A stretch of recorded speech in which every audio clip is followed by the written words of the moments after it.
तोहर कान्हा बचोर फोड़ेला मटकी करेला वाला जोर फोड़ेला मटकी करेला वाला जोर मोरी मैया हो तोहर कान्हा बचोर मोरी मैया हो तोहर कान्हा बचोर। अभी आप सुन रहे हैं खाजे डी से धड़कन फिल्म्स की शानदार प्रस्तुति। डीजे सुमित सतीश रैमा। मोरी मैया हो तोहर कान्हा बचोर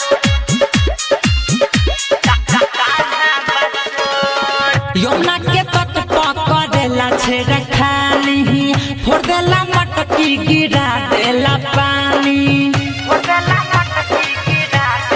हाँ यमुना के तट पकड़ेला छेड़ा खाली फोड़ देला मटकी गिरा देला पानी